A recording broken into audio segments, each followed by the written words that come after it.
I'm Candace Lam, founder of Travel Impactful.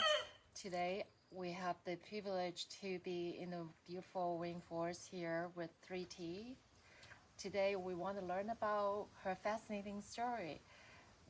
How did she end up in Puerto Rico? Her family is originally from Iran and she grew up in Kenya. I'll let you explain all your wonderful story. Well, hi Candice, nice to have you here in the forest. My name is Thrity Vakil. I write it as a 3 and a T because that's how it's pronounced and spelled, like the word 30 with the I and the O the other way around. I have various nicknames, all to do with trees, funnily enough, and I've ended up in my life working with trees. I was born in Kenya. My family are of the Zoroastrian diaspora that ended up in Zanzibar, which is a small island off the coast of East Africa. And when I was 10, of course, I was born in Kenya, and then my parents, in 1975, moved to England. And so then I was in London for my teenhood and into my 20s and college years. And then after that, I left, and that's a whole new chapter that started. Went off traveling, lived on the oceans for several years, and started working with a group of people who were the founders of this rainforest project, and that's how I ended up here for the last 21 years. Amazing. What I found you so fascinating is that you actually didn't have a biology degree or anything with the forestry degree, but you've been living here for 21 years pretty much by yourself. You're the only full-time employee here, correct? Well, this Or project, volunteer? it's gone through several evolutions of people living here.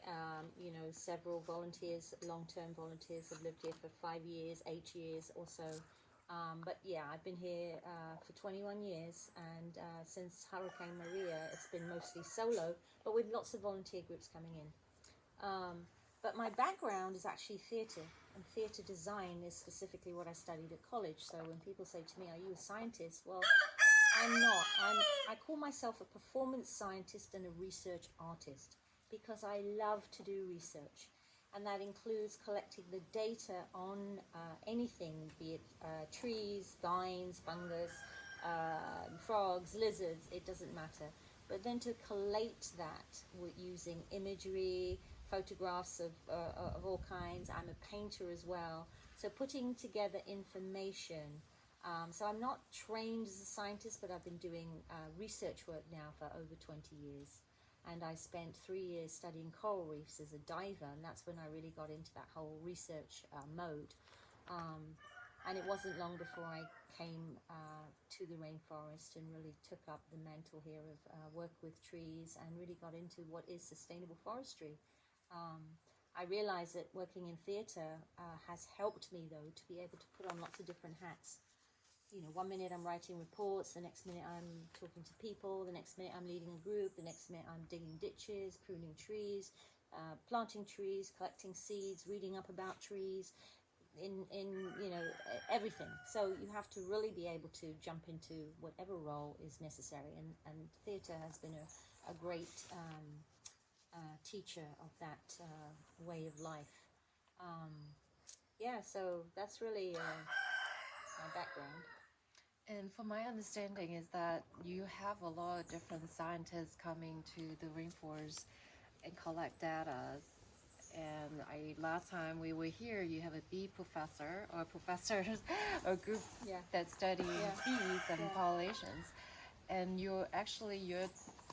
right now you're doing a lot of growing or collecting tree seeds. So after Hurricane Maria, and the fact that we're sitting out here and we have lots of light is because of Hurricane Maria. We lived right inside the forest. We would have maybe a couple of hours of direct sunlight a day. So now we have all of this light here after Maria. But what we had to do really is to get the place back into order. And one of the main things that I've been working on for the last 4 years is to get our tree growing back into some order. We lost maybe about 5,000 trees in various different places on the homestead. 2 big nurseries were just destroyed.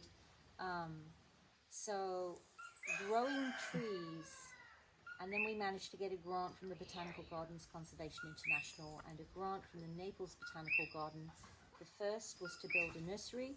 The second was to actually go out and survey for trees. So finally, wow, somebody actually was like saying, yeah, go out into the forest and look at your trees. And that was an amazing moment in the beginning of this year to get that. So putting together a team of some of the most amazing biologists and botanists and taxonomists in Puerto Rico. I have an ACE team, and we have done several surveys now into the forest to look for two specific trees that we're looking for: Ravinia urbani, Garcinia puertoricensis, which are two endemics that are critically endangered right now. So what we are aiming to do is find out, are they actually as rare as we think they are? So that's one of the things. And then to also then document the trees that we find, and to collect seed, collect cuttings, and see if we can start to grow them here in the nursery, and then filter them out into the community at large, other institutions, so either sending seeds and or maybe live matter at some point to other botanical gardens, so that we conserve diversity in a community around the world. And that's kind of what the Botanical Gardens Conservation International is. It's like the main body that helps every botanical garden around the world. We're not a botanical garden, but because of our location and the work that we've been doing, they found it.